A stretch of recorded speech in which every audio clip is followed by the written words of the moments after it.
C'est dans le fauteuil, c'est mon cas là, il y a le fauteuil. Mais frère, les comprends trop les jeunes. Chut, toi tu plaisantais. Tu viens d'avoir 18 ans, tu veux parler d'affaires de politique aussi. Je te dis, toi aussi tu es candidat à soutenir. Mon pote, affaire de politique là, pardon, faut laisser. Champion, tu as 18 ans ou plus, ta voix compte en Côte d'Ivoire. Toi aussi tu peux voter. Du 10 au 24 juin, la CEI procède à la révision de la liste électorale en prévision des prochaines élections en Côte d'Ivoire. Tu es ivoirien? Rends-toi dans le centre d'enrôlement de ton quartier pour t'inscrire sur la liste électorale. Enrôle-toi, ton candidat aura besoin de ta voix aux élections. Merci de respecter les mesures barrières. Avec l'appui du PNUD. La CEI en toute transparence.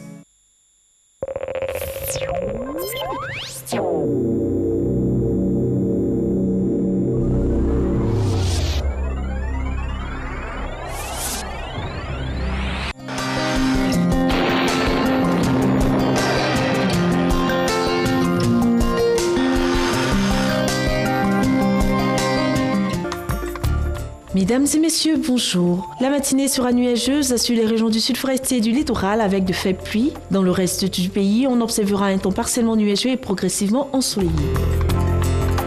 Côté température, on notera 25 degrés à Abidjan, 26 degrés à Adiaké, 24 degrés à Bondoukou, 25 degrés à Bouaké, 24 degrés attendu à Daloa, 25 degrés à Dimoko, 24 degrés pour la ville de Gagnoa, 25 degrés à Korogo, 23 degrés à Mans, 24 degrés à Odiéné et 25 degrés dans les villes de San Pedro, de Sassandra, de Tabou et enfin de Yamoussoukro. L'après-midi, les régions du sud forestier et du littoral resteront sous un ciel nuageux avec par moments des pluies faibles ou modérées. Après un début ensoleillé, le nord et l'ouest du pays observeront des foyers orageux, suivis de pluies en milieu ou en fin de période. Le centre et l'est, quant à eux, seront généralement nuageux et ensoleillés. Le mercure affichera 31 degrés à Abidjan, 30 degrés à Adiaké, 34 degrés à Bondoukou, 32 degrés à Bouaké et Daloa, 34 degrés à Dimboko, 32 degrés à Gagnoa, 34 degrés à Korogo, 33 degrés à Mans, 34 degrés à Odiéné, 31 degrés à San Pedro, 30 degrés à Sassandra, 31 degrés à Tabou et enfin 33 degrés dans le district de Yamoussoukro.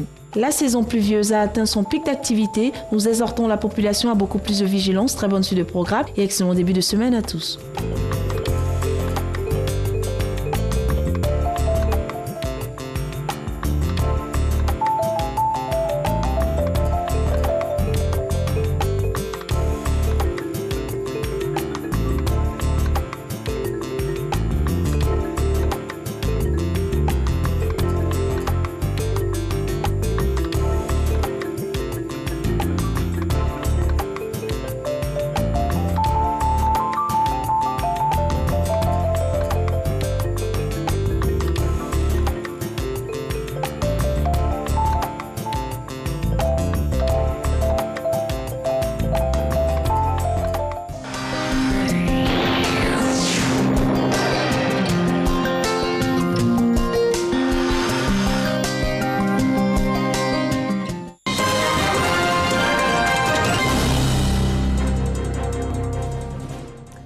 Lundi 22 juin, bonjour, voici l'essentiel de l'actualité.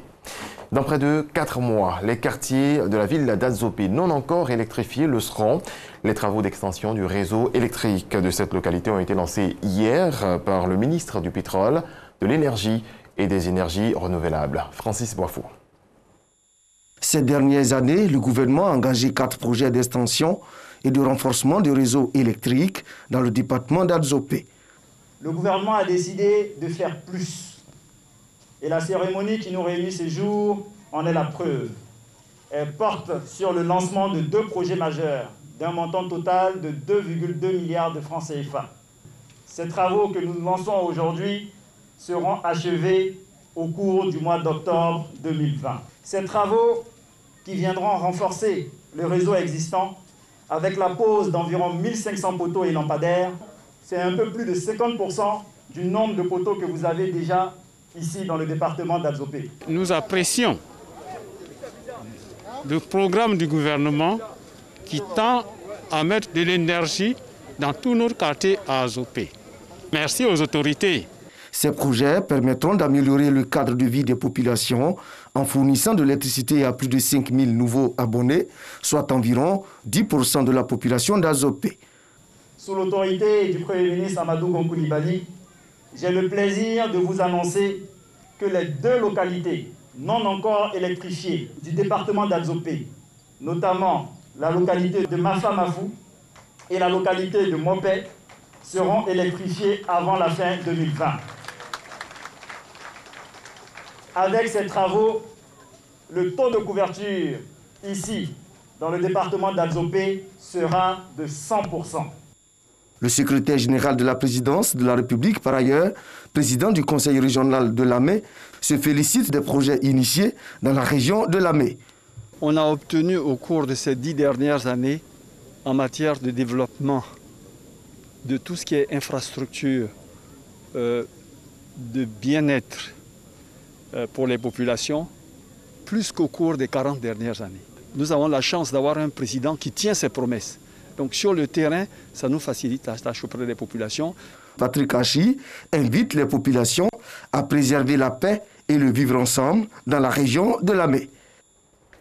La ministre de la Solidarité a apporté le soutien du gouvernement hier aux populations d'Anyama.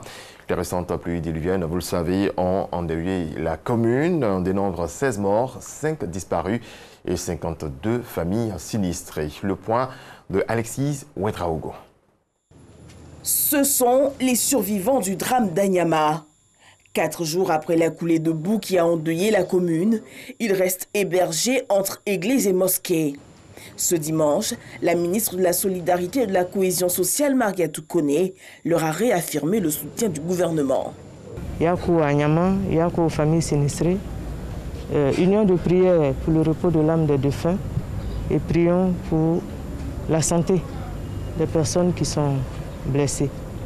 Aujourd'hui, nous apportons la compassion du gouvernement à titre symbolique en attendant que des mesures soient prises. Ce sont plus de 52 familles ainsi frappées par le sinistre et le bilan continue de s'alourdir. 16 personnes qui ont perdu la vie dans ce drame, 5 personnes qui sont portées disparues, 52 familles qui sont dans la désolation, ce qui représente autour de 733 personnes. Mariatou Koné a lancé un appel à la prudence en cette période de pluie. Une semaine avant ce drame, des messages ont été passés auprès des populations de cette zone. Il faut que les populations quittent les flancs de collines, que les populations quittent les zones à risque pour elles-mêmes et pour leurs familles. Les recherches sur le terrain se poursuivent. On en vient au point de la situation du coronavirus en Côte d'Ivoire. 216 nouveaux cas de Covid-19 enregistrés hier. 76 guéris et 2 nouveaux décès. À la date du 21 juin, donc, le pays compte 7492 cas confirmés, dont 3068 personnes guéries, 54 décès et 4370 cas actifs. Face au nombre croissant de cas confirmés, le gouvernement ivoirien accentue la sensibilisation relative au respect des mesures barrières. Dans le reste de l'actualité au Burkina Faso, 93 élèves sous-officiers gendarmes viennent d'être radiés alors qu'ils étaient à leur 2e année de formation. Ils avaient déserté leur centre de formation, refusant de se soumettre à un exercice de marche dans le cadre de leur formation militaire après un accident de la route qui avait fait un mort et de nombreux blessés dans leur rang. Merci à toutes et à tous de votre attention. Alix s'est installé pour la suite de ce programme. Et oui, effectivement, un peu de couleur après cette grisaille, ou même pendant cette grisaille que nous impose ce temps maussade. Nous nous engageons à le convertir en un temps sympathique et surtout très instructif pour ce jour, au lendemain de cette double célébration de la fête des pères et de la fête de la musique, où les notes se sont, on va dire, accordées à rester toujours dans la sensibilisation face à la pandémie à coronavirus. Aujourd'hui, aujourd'hui encore, nous allons abonder dans ce même sens et nous inciter les uns les autres à beaucoup plus de responsabilités quant au respect des mesures barrières et remettre une couche de célébration en cette journée qui marque son 192e jour de l'année 2020 où nous amorçons de concert la dernière semaine de votre matinale. Et oui, c'est la dernière semaine, mais rassurez-vous, nous allons profiter jusqu'à la dernière seconde et célébrer en ce jour, 22 juin 1945, la création de l'École nationale d'administration ENA. Ça fait 75 ans que cette grande institution forme les cadres de l'État qui sont mis au service de la patrie pour en sortir son rayonnement. C'est pas tout. Le 22 juin 1998, un sous-marin nord-coréen coule peu après son arrosement par la marine sud-coréenne. Donc, c'est un souvenir marqué de cette journée. Alors, cette journée restera aussi ancrée dans les esprits de ces personnes que nous affectionnons et qui ont un an de plus aujourd'hui. En tout cas, la Maison de la Télévision est très heureuse de souhaiter un joyeux anniversaire à Madame Henriette Lagou, présidente du Renouveau pour la paix et de Concorde RPCP, qui souhaite un an de plus. Voilà, c'était une femme politique que l'on connaît ici en Côte d'Ivoire. On revient à la maison pour célébrer des anniversaires pour la famille. C'est Cathy Touré, épouse Kodo, qui célèbre aujourd'hui un an de plus, journaliste sportive à la RTI, grande figure du sport au niveau de la Côte d'Ivoire, championne de natation pour ceux qui ne le savaient pas.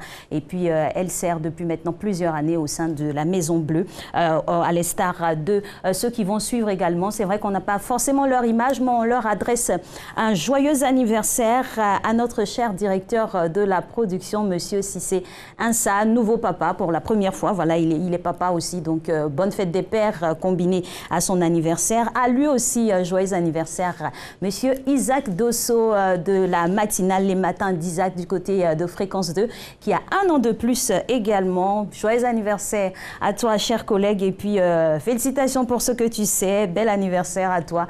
On est très très heureux de cette nouvelle pour toi. C'est pas tout. On a Dianivan Tiama, chargée de production, qui a été notre chargée de production ici à la matinale depuis plusieurs années. Elle a passé le témoin à Claudia Nguesson qui assure demain de maîtresse. Donc on lui souhaite aussi également un très bel anniversaire à Diane Tiama. Voilà, on va rester dans ces bonne ambiance de joie pour dérouler notre programme aujourd'hui qui s'articulera autour de l'emploi. Vous le savez, depuis maintenant plusieurs années que cette matinale est instaurée. Les thématiques sont bien définies pour chaque jour. Les lundis, c'est emploi. Nous parlerons avec deux invités aujourd'hui sur le plateau. Un qui nous vient du secrétariat d'État chargé de l'enseignement technique et de la formation professionnelle, en la personne de M. Thio Nalagourou, qui viendra nous parler de comment ce secrétariat aide à l'insertion de ces diplômés qui sortent bien sûr des écoles d'apprentissage du système professionnel. Ce sera dans quelques instants. Et en fin d'émission, pour la thématique emploi, on aura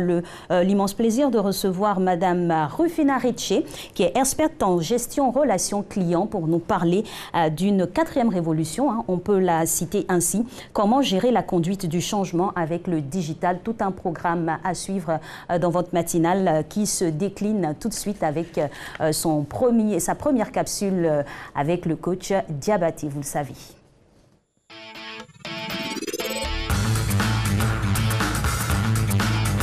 Bonjour, je vous à la maison, coach Diabaté pour vous servir. Ok? Aujourd'hui, c'est un style. Ok? Je suis place, on va bouger avec moi. Ok? Bouge, bouge. Tout doucement. La main monte. Viens rejoindre Pec. Ok? Bouge. Avec le sourire. Ok? Bouge. Grand mouvement. Ok? Bouge. Bouge. Allez, agrandis sur la pointe des pieds. Avec les mains qui montent. Cherche toujours Pec, la paume. Et regarde droit devant en souriant. Bouge. Mouvement basique. Bouge. Ok. Bouge. Bouge. Bouge. Bon. Bouge. Bouge. Allez, mouvement. Les mains. Ok, avec le sourire. On va transpirer. Doucement. Bouge. Bouge. Et recule avec mouvement. Avance. Recule. Et regarde toujours droit devant. Ok. Sur place. Sur place. Et grandis. Ok. Bouge. Petit, petit. Ok. Et là, sors le point. On va sortir point. Bouge. Bouge. Regarde devant. Bouge. Ok. Bouge. Bouge. Frappe bien. Bouge. Avec le sourire en travail. Le buste là bien droit. Et grandis bien sur la pointe des pieds. Bouge. Frappe bien. Bouge. Ok. Mouvement. On change. Rotation de l'avant-bras. Et bouge. Il est avant. Change. Ok. Dans tous les sens. Hein. Bouge. Ok. Avec bien sûr toujours le sourire. Le sport, comme je le dis toujours, c'est la vie. Ok? Se place. On va aller pour le crochet. Et on regarde droit devant.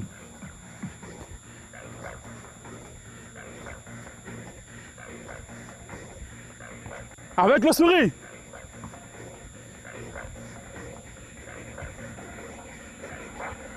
Et percute. Et regarde toujours droit devant. Bouge. Bouge.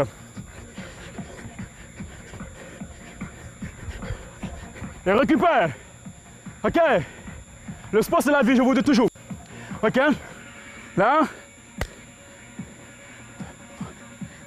Bouge. Bouge. Ok. Bouge.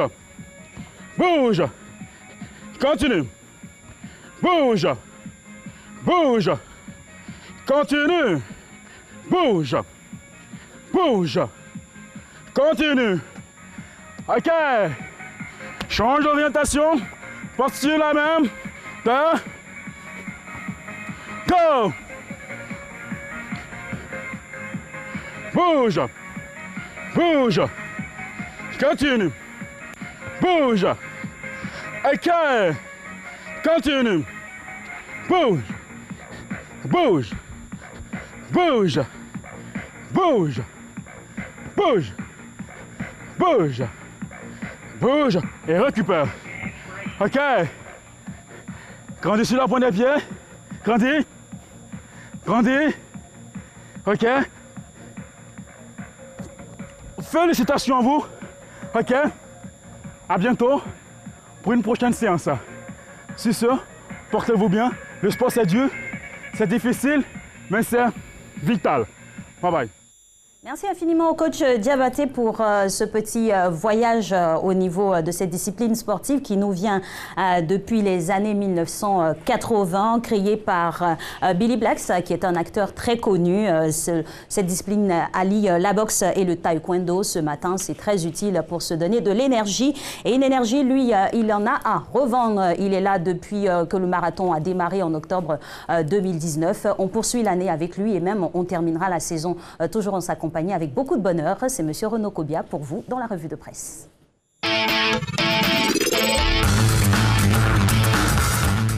Bonjour Renaud. Bonjour Alix. Et l'énergie? Super bien. Super, c'est top. Alors, on démarre avec, après Abobo et Adjamé, une autre université ivoirienne touchée par le coronavirus, hélas. Oui, bonjour à tous. Il s'agit de l'université Alassane Ouattara de Bouaké, où 4 étudiants et un enseignant-chercheur ont été testés positifs à la Covid-19. Ces personnes, selon un communiqué de la présidence de cet établissement qui est repris par Soir Info, ont été transférées à Abidjan pour être prises en charge. Et toujours selon cette note, le campus 2 de l'université Alassane Ouattara sera fermé du 19 juin au 2 juillet pour désinfection. Très important. Alors, on revient sur le drame d'Anyama. Le bilan s'alourdit, hélas, également. Oui, le bilan de l'éboulement survenu dans la cité de la Kola le jeudi dernier a été revu à la hausse ce week-end, car 2 corps ont été découverts dans les décombres et l'un des blessés conduit à l'hôpital est malheureusement décédé. À ce jour, selon l'Inter, on compte donc 16 personnes décédées, 5 disparues et 52 familles sans abri qui ont été recueillies à la Grande Mosquée et à la Mission catholique de la ville. On parle finance maintenant avec l'Inter dans son édition de ce jour même qui propose une enquête sur les services financiers de notre pays. Tout à fait, et au terme de cette enquête, le confrère révèle que les clients des banques sont en colère. Selon l'Inter, ceux-ci dénoncent des cas d'abus de ces établissements financiers et mis en cause. Les banquiers à leur tour répliquent et font des propositions à retrouver dans le quotidien qui va au-delà de l'info. La politique prend ses droits dans cette revue de presse. Le RHDP sûr de sa force pour la présidentielle du 31 octobre 2020, selon le Patriote. Nous battrons l'opposition sur le terrain. C'est ce qu'a déclaré ce week-end le directeur exécutif du Rassemblement des Oufouettistes pour la démocratie et la paix, qui était en tournée dans les régions du Nzi, du Bélier, dans le district autonome de Yamsokro. Selon Adama Bictogo, qui est cité par le confrère, vu l'implantation nationale du parti au pouvoir et son bilan qui plaide pour lui, les Ivoiriens, selon lui, n'auront d'autre choix que de plébisciter Amadou Gon Coulibaly. Et prolongement du sujet, toujours la politique avec le quotidien Le Matin qui déclare que Bédié prépare la victoire du Premier ministre Amadou Gon Coulibaly. En tout cas, c'est ce que laisse penser cette une, et jugez-en par vous-même. Bédié déroule le tapis rouge pour Gon au premier tour. Selon le confrère, après la désignation du Sphinx de Daokro comme candidat du parti, le parti fondé par Félix Houphouët-Boigny n'est plus que jamais divisé. Et ainsi, à l'en croire, cette nouvelle donne est un boulevard qui s'offre au Premier ministre Amadou Gon Coulibaly vers le fauteuil présidentiel. Et on referme cette revue de presse avec un mot de la gendarmerie. Le concours d'entrée à l'École nationale de gendarmerie. L'épreuve préliminaire est prévue pour le dimanche prochain. C'est le dimanche 28 juin 2020 que se tiendra l'épreuve de présélection pour le concours d'entrée à l'École nationale de gendarmerie session 2020. Et pour y prendre part, les candidats, selon une note du ministère de la Défense, doivent se munir de leur convocation et de la carte nationale d'identité ou d'une attestation d'identité en cours de validité. Et toujours selon cette note, les convocations et la liste des centres de composition peuvent être composées sur le site internet qui s'affiche là à l'écran, www.ci-gendarmerie.org. Et concernant les candidats résidant à l'intérieur du pays, ceux-ci composeront dans les chefs-lieux d'état-major suivants: Légion de Daloa, Bouaké, Korogo, San Pedro et Yamsokro. Et on souhaite bonne chance à tous les soupirants pour l'entrée à la gendarmerie nationale. Merci à vous, Renaud. Et puis on se revoit avec grand plaisir mercredi précisément. C'est bien cela. Alors, on va poursuivre toujours sur la même lancée de l'enseignement et surtout de l'insertion professionnelle. Ils sortent diplômés de nos formations dispensées dans notre système éducatif professionnel, mais la recherche du premier emploi s'avère être un parcours du combattant littéralement. Le secrétariat d'État chargé de l'enseignement technique et de la formation professionnelle a pourtant des solutions pour tous ces étudiants diplômés du système professionnel. Ce matin, en compagnie de M. Thio Nangalourou, directeur des apprentissages et de l'insertion professionnelle, nous allons leur donner des solutions et c'est dans la rubrique Invité Actu.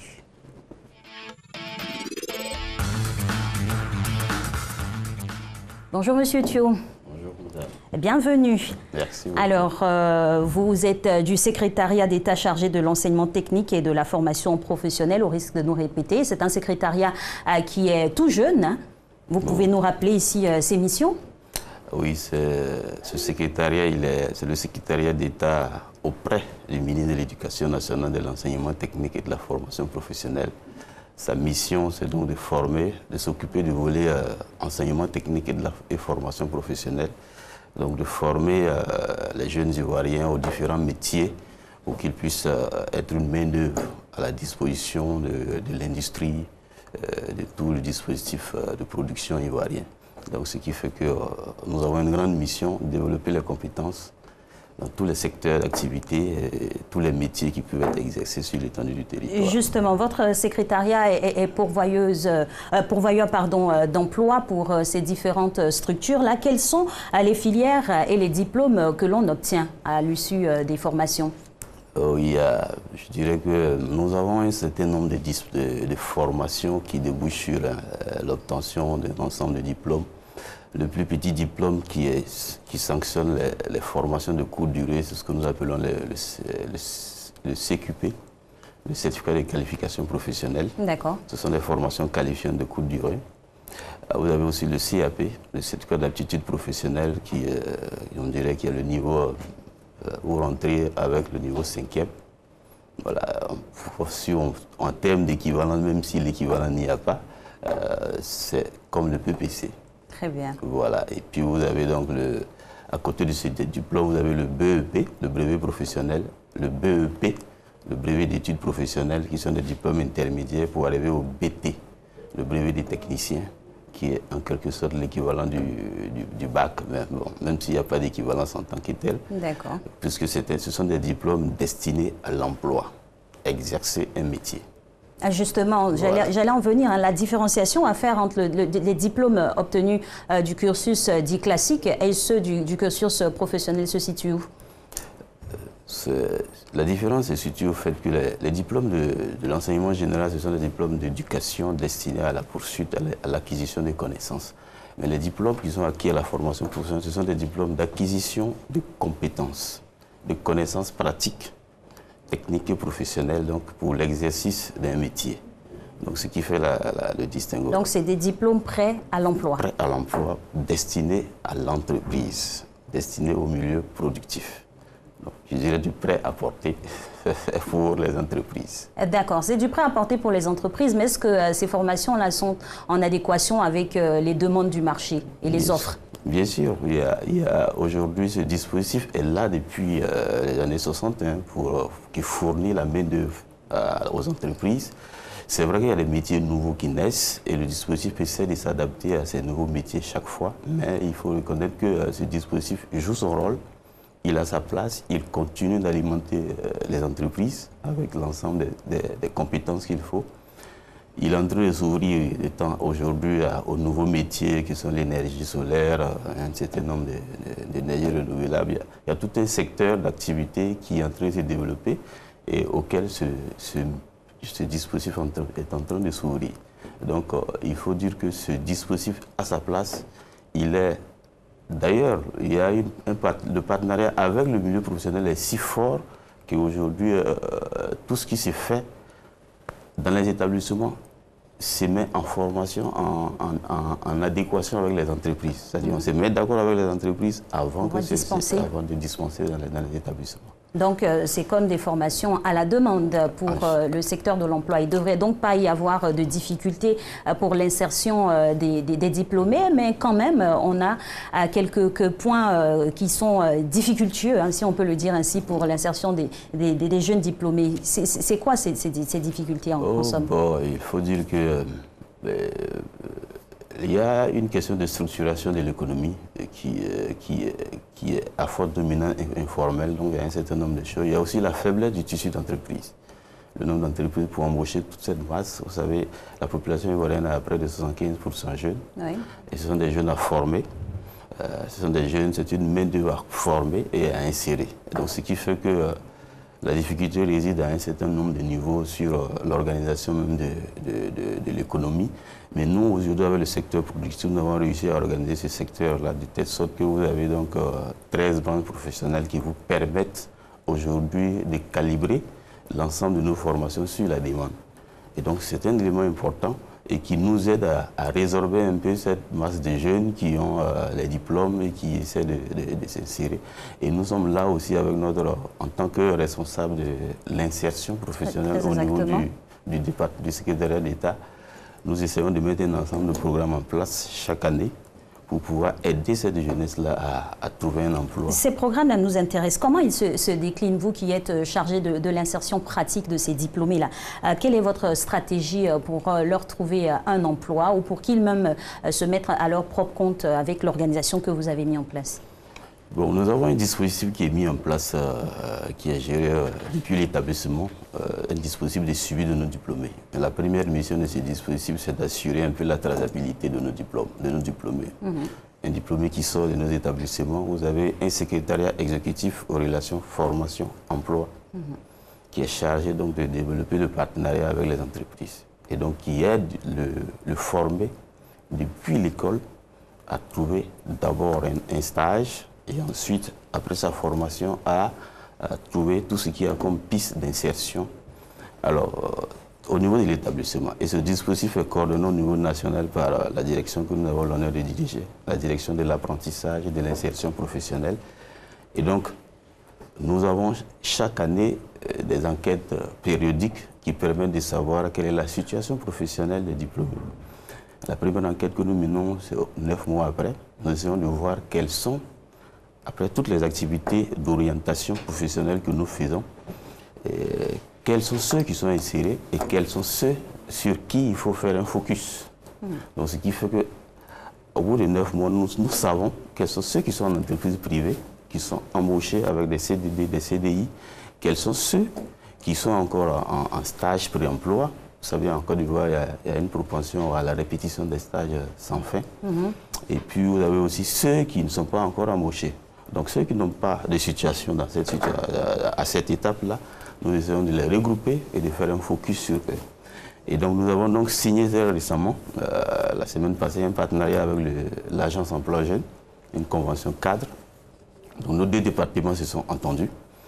Le secrétariat d'État à la formation professionnelle et l'enseignement technique, et puis le ministère de la promotion de la jeunesse et de l'emploi des jeunes, pour que ces jeunes qui sont de prêts à porter, que je peux dire, et qui sont prêts à l'embauche, soient pris en compte entièrement dans l'ensemble des programmes d'amélioration de l'employabilité et les programmes d'insertion professionnelle des jeunes au niveau de la Côte d'Ivoire. Alors, Monsieur Thio, vous qui en avez la charge pratique, quel est le taux de déploiement de cette stratégie en termes d'employabilité de ces jeunes diplômés? Ces secrétariats exécutifs, ces dispositifs sont dans tous les établissements.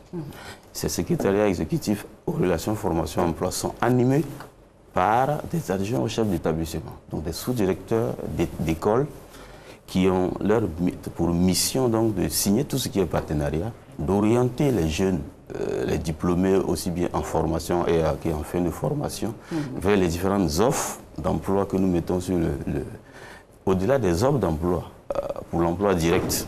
Ça, c'est pour être salarié. Mais il y a ceux aussi qui veulent être aussi à leur propre compte. Il y a aussi des programmes d'auto-emploi, d'appui en kit d'intégration que nous développons et que nous allons développer davantage avec la convention que nous venons de signer avec l'Agence Emploi Jeunes pour aider nos jeunes qui sortent de nos établissements pour atteindre des taux d'insertion très élevés. Ça, c'est notre objectif. 100% de taux d'insertion, ce n'est pas impossible, mais nous espérons pouvoir atteindre, surtout avec nos établissements de formation professionnelle qui ont une forte relation avec les entreprises et qui ont une forte relation avec toutes les structures de placement au niveau de l'État de Côte d'Ivoire, sur le territoire national.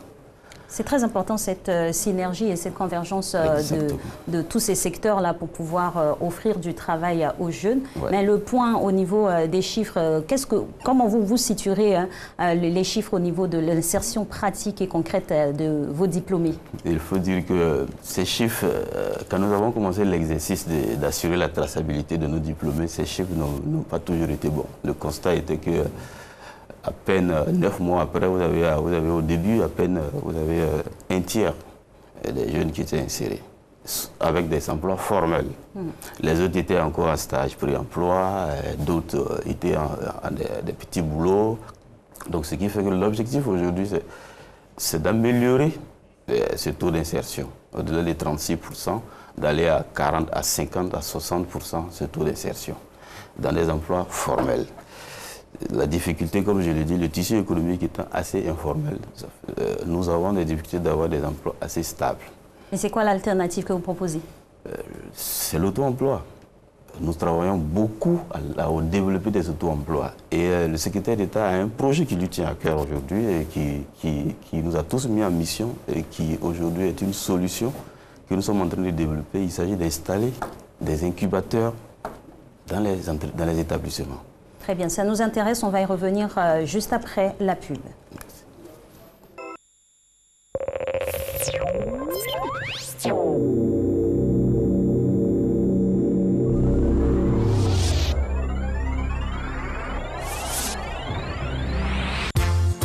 Lui, au moins, ça, il pense à nous les femmes.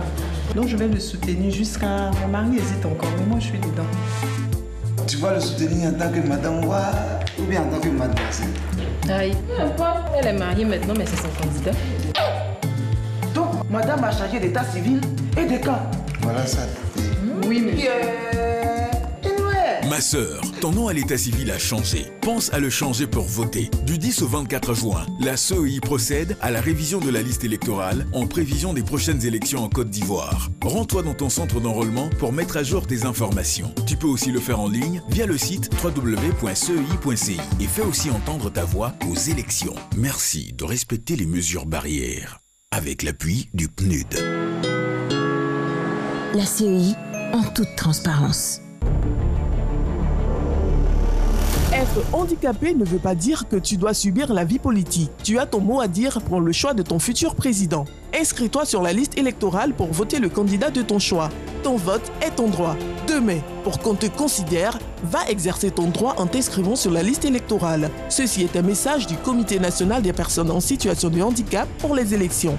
Infoline 49 88 35 67 01 49 03 96.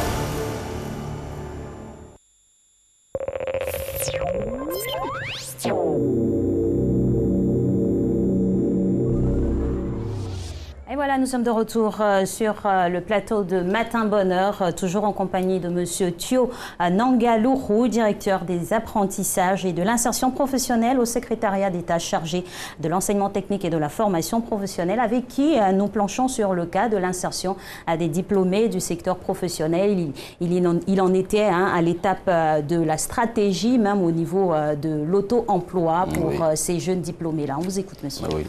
Donc je disais que à ce niveau, il est important que nous développons le volet auto-emploi. Et donc, vous me permettez de dire merci au secrétaire d'État, le docteur Brice Kwasi, qui nous a permis d'être là, et Madame la ministre Kandia. Alors, sous leur responsabilité, il est question aujourd'hui de développer des incubateurs dans les établissements de formation professionnelle. Ce qui veut dire que ce sont des structures légères qui permettent aux jeunes formés qui ont une idée d'entrepreneuriat, de créer sa propre entreprise, de commencer sa formalisation dans tout le processus de formation. Pendant qu'il est formé, il essaie de monter avec l'appui des formateurs et puis des partenaires des entreprises son idée. On l'aide à formaliser son idée et en troisième année, il peut déjà commencer à expérimenter, à faire des petites productions dans les ateliers qui sont dans l'école, de telle sorte d'avoir son entreprise au bout de sa formation. Ce sont des processus audacieux qui existent dans les pays développés et il est important que nous puissions aller vers ces éléments parce que nous sommes face à un tissu d'entreprise formelle faible, un secteur informel de près de 90%. Oui. Donc, si nous devons avoir une insertion formelle avec tous les critères internationaux d'insertion totale, socio-professionnelle totale, il nous faut des entreprises formelles. Il nous faut des entreprises déclarées, il nous faut des entreprises enregistrées, etc. etc. Alors, mais la plupart des jeunes qui sortent s'installent dans le secteur informel, ne sont pas déclarés, ils ne sont pas protégés, ils sont soumis à la vulnérabilité de leur emploi. Oui. Donc, ce sont des éléments que nous devons essayer de construire. C'est un dispositif, un esprit que nous devons construire depuis l'école, et en même temps l'accompagner d'un dispositif formel d'aide à la création des emplois. Et nous sommes en relation avec le ministère de la Promotion de la Jeunesse et de l'Emploi des Jeunes pour que, au sortir des formations, les diplômés puissent bénéficier des kits d'installation, ainsi de suite. Donc il y a toute une politique qui est en train de se construire, qui a commencé depuis déjà un an, avec lequel nous travaillons. Et c'est toutes ces initiatives-là qui permettront de résorber ce taux alarmant de chômage des jeunes diplômés dans notre pays. En définitive, que serait le mot que vous allez adresser à vos étudiants en cette année académique un peu difficile du fait du Covid-19 pour terminer? Je dirais que je les félicite déjà le fait d'avoir été aussi bon et de reprendre le chemin de l'école puisque les classes sont réouvertes. Les examens cette année vont se dérouler normalement. Ceux qui feront les stages, qui les faisaient avant, avant de les composer, les feront après. Donc, ce qui fait qu'aujourd'hui, les examens se dérouleront normalement. Donc, je les encourage à réviser leurs leçons. Je leur dis également de rester en contact avec l'école, surtout ceux qui sont en fin de formation. Et puis, à la fin de leurs examens, qu'ils restent en contact avec l'école. On va ensemble, avec leur établissement, les aider à pouvoir s'insérer. On va les orienter dans les opportunités d'emploi qui existent. On va les guider. Ceux qui ont besoin de formation complémentaire, on y verra. Ceux qui ont besoin de s'auto-installer, on va développer ces programmes ensemble. L'objectif, c'est qu'ils soient tous insérés et que les ressources qui ont été dépensées pour les former, qu'ils puissent travailler pour l'État, pour aider l'État de Côte d'Ivoire, pour aider leur famille et pour eux aussi s'épanouir. C'est l'objectif de l'État de Côte d'Ivoire. Et pour avoir une nation reluisante de bonheur du fait de l'insertion complète de sa jeunesse. Merci infiniment, Monsieur Thio, d'être passé sur notre plateau. Beaucoup, nous, on va poursuivre ce programme et toujours dans la même ligne de l'emploi avec Madame Rufina Riche, experte en gestion de la relation client, qui viendra nous parler de comment gérer la conduite du changement avec le digital. Cette quatrième révolution, nous le disions à l'entame de cette émission, qui est amorcée déjà par les pays dits développés qui l'ont intégré dans leur stratégie de développement. Les pays émergents que nous sommes tentons d'amorcer aussi cette technique très importante pour pouvoir évoluer. Aujourd'hui, comment cela se décline, comment la démarche du changement digital est prodiguée. En tout cas, les responsables ressources humaines ont tracé les sillons de cette très bonne opportunité pour les nations. Aujourd'hui, on s'accompagne, on va scrupuleusement suivre le cheminement juste après le jingle.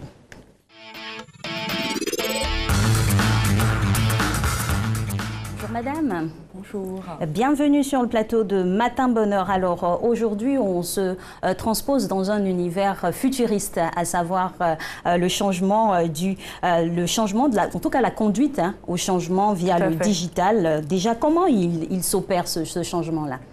Alors, ce changement-là, tout d'abord, je vais vous définir un peu ce que c'est la conduite. La conduite du changement, déjà, oui. Alors, c'est vrai que c'est un terme, on entend beaucoup parler de ça actuellement, c'est un peu à la mode. Tout simplement, c'est toutes les étapes qui vont consister à accompagner une entreprise qui souhaite réorganiser ou s'organiser, tout simplement, qui passe par une étape d'évolution. On entend beaucoup parler, comme vous le dites, de numérique, de digitalisation.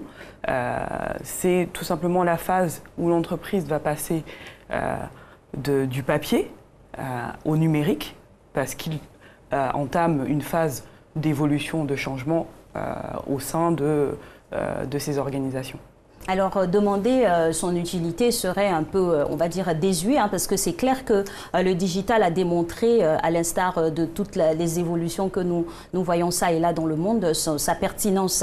Mais au niveau de notre environnement ici, quelle serait, on va dire, la valeur ajoutée, le plus que cela nous apporterait? Alors, le plus que ça nous apporterait, concrètement, c'est déjà une ouverture vers le monde. On est dans un marché qui est en croissance, en forte croissance. On est le continent qui a le taux de croissance le plus élevé aujourd'hui. Et pour accompagner cette croissance, pour accompagner nos entreprises, il faut évoluer, il faut entamer cette transformation. Aujourd'hui, la question ne se pose plus si on est prêt ou on n'est pas prêt. Je pense qu'on n'a pas le choix. On doit tout simplement entamer cette transformation pour pouvoir accompagner notre évolution, notre croissance. Quelque part, c'est la clé de la réussite pour qu'on soit ouvert au monde et aussi pour que nos entreprises puissent se développer. Quand on parle de réorganisation et d'organisation dans une entreprise, dans un environnement, c'est qu'on est arrivé à un certain niveau où on a besoin de s'organiser, on a besoin de numériser, on a besoin de digitaliser de façon à accompagner l'humain qui est dans l'entreprise, parce qu'à un certain stade de croissance ou d'évolution, on a beaucoup d'informations, beaucoup de data, beaucoup de données. On doit s'organiser, on doit automatiser, on doit être réactif. Et la numérisation va accompagner les entreprises dans cette démarche de réactivité, faire face à la concurrence, d'innovation également. Donc on a besoin de passer à cette étape. D'autant plus que certains pays développés ont déjà pris le train en marche. Il faudra courir pour avoir une place. Alors pour réussir ces transformations numériques, ça passe bien évidemment par des ingrédients. Quels sont-ils? Alors, tout d'abord, il y a une phase de diagnostic, parce qu'il faut comprendre pourquoi on veut passer à cette phase de numérisation. La numérisation, elle est très simple. Ça peut être tout simplement passer du courrier papier à l'email. Et ça peut passer de la digitalisation de tous les process de gestion des collaborateurs. Donc, ça a plusieurs étapes. Il y a ce qu'on va appeler le changement, l'évolution et la transformation. Je pense qu'aujourd'hui, on est encore à l'étape de l'évolution. On n'a pas encore entamé la transformation parce qu'on n'est pas totalement prêt pour cette transformation. Et qu'est-ce qui crée ce petit retard, j'ai envie de dire? Le taux de pénétration d'Internet sur nos marchés qui reste quand même assez faible. Ça évolue. Les États mettent en place des choses pour que ça évolue. Les jeunes ont tous des smartphones, tout le monde a des smartphones aujourd'hui, mais on a encore un taux de pénétration qui est assez faible. Les entreprises n'ont pas encore entamé aussi cette stratégie de digitalisation ou d'impliquer cette culture à leurs collaborateurs. Donc il y a tout ce travail à faire en amont avant de parler de transformation en tant que telle. Il y a des entreprises qui sont prêtes, bien évidemment, mais pour la grande majorité, il y a encore ce travail. D'où intervient la conduite du changement, parce que dans la conduite du changement, on parle beaucoup d'humains, on parle beaucoup de limiter les risques liés au rejet de cette transformation, de cette évolution. Voilà. L'humain se retrouve donc au cœur du système, il doit être aguerri de ces nouvelles techniques de changement. Est-ce que vous, de votre position, vous pensez que le profil même des entreprises d'abord est indiqué pour cette digitalisation, et puis est-ce que les humains sont apprêtés pour accueillir ce changement sonotropique? Alors, je dirais... C'est pas facile. C'est pas facile. C'est pas facile. Mais c'est pas impossible. Je le vis tous les jours, on va dire. Je suis confrontée à cette résistance au changement. Mais vous savez, on a tous une capacité d'adaptation. Il faut aller chercher au fond de nous. Et c'est aussi le rôle de l'entreprise et des consultants, des experts, d'accompagner les humains, parce qu'une entreprise, c'est l'humain avant tout. Donc c'est la base de l'entreprise. Donc il faut accompagner les collaborateurs, leur expliquer pourquoi ça va avoir un intérêt pour eux dans leur quotidien. Ils vont éviter d'avoir des tâches chronophages qui leur perdaient beaucoup de temps auparavant. Donc je pense surtout que le temps c'est de l'argent finalement. Tout à fait, tout à fait. Le temps c'est de l'argent et aussi il faut pas. On s'épuise aussi au niveau de certaines tâches. Donc je pense que quand on arrive à rassurer les gens, pour leur expliquer effectivement l'intérêt pour eux de digitaliser, c'est un peu plus simple. Et vous allez nous donner votre formule dans quelques instants. Le temps pour nous de partir à votre rencontre, car la question vous a été soumise.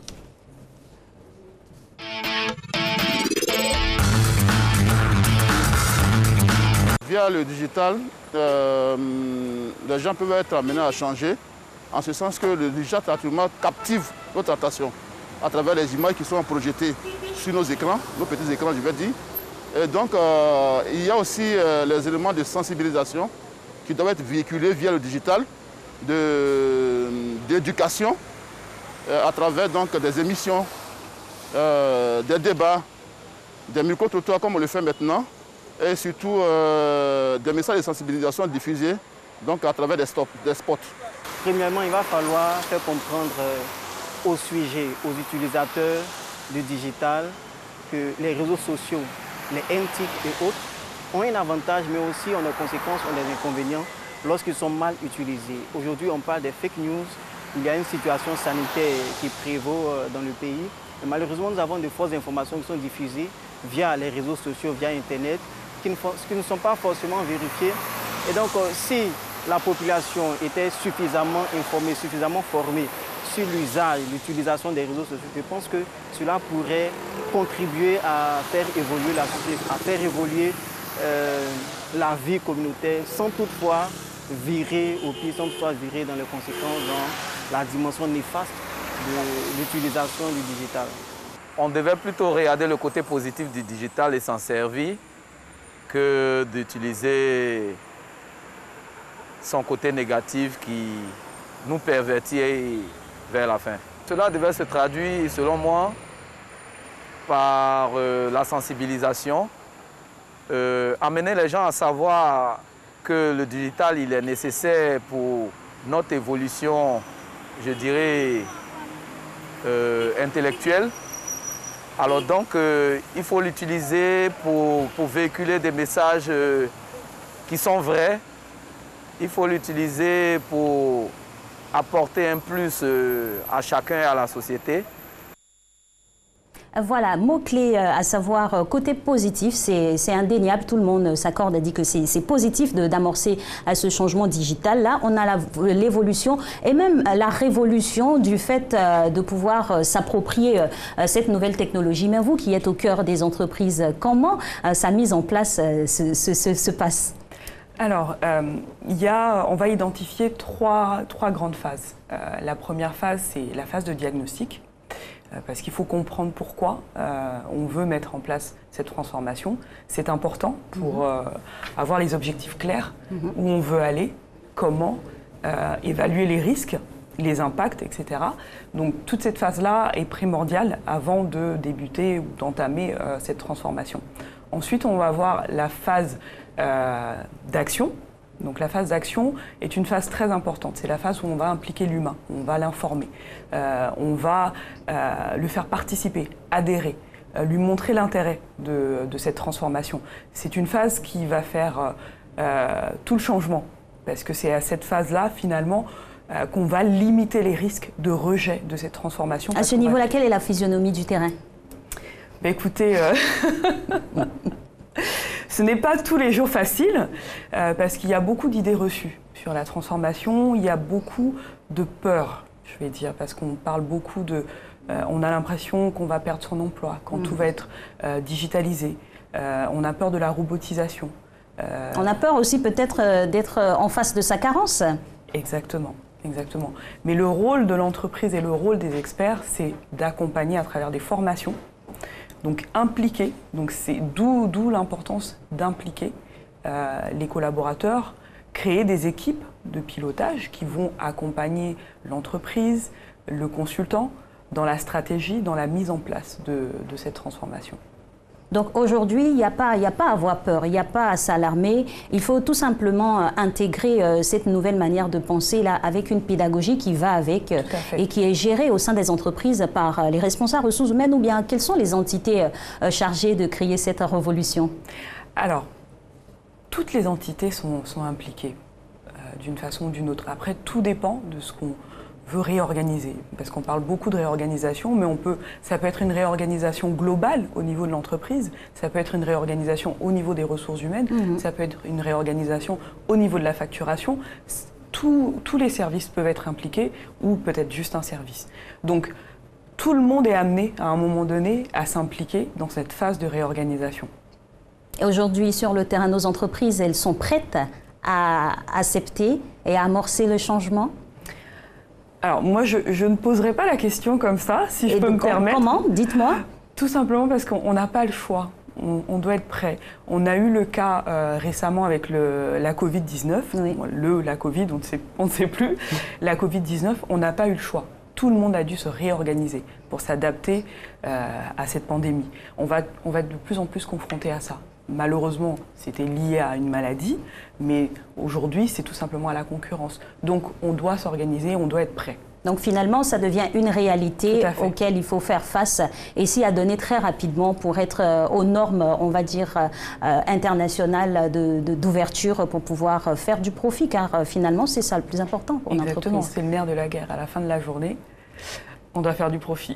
Très bien. En tout cas, merci de nous avoir emmenés sur ces pistes-là pour amorcer la conduite du changement avec le digital. On espère que tous ceux qui travaillent au sein des entreprises sont maintenant aguerris, apprêtés et surtout rassurés que ce changement-là n'est pas fait à leur déphasage. En tout cas, c'est fait pour évoluer. Et puis, c'est toujours un réel plaisir pour nous de recevoir des experts comme ça calés pour nous donner des solutions. On en a a fait durant cette saison 2019-2020 à donner des solutions tous les lundis comme ça au travers de la thématique emploi. Nous avons condensé quelques interventions juste pour vous. C'est la dernière semaine, on vous l'a dit.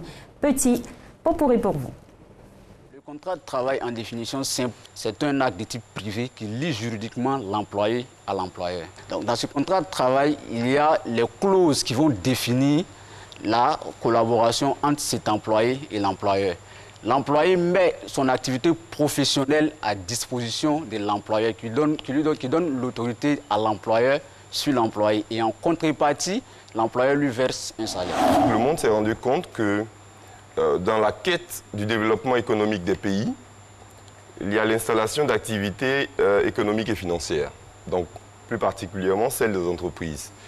Et donc les activités des entreprises ne laissent pas indifférentes dans leur chaîne de production les populations et plus particulièrement les enfants, c'est-à-dire les personnes de moins de 18 ans. Le bien-être au travail, selon la définition de l'OMS, parce qu'il y a une définition, c'est en fait un état d'esprit qui va résulter d'une harmonie entre plusieurs choses, entre plusieurs facteurs, entre les besoins d'un salarié, entre ses attitudes et entre ses aspirations de travail.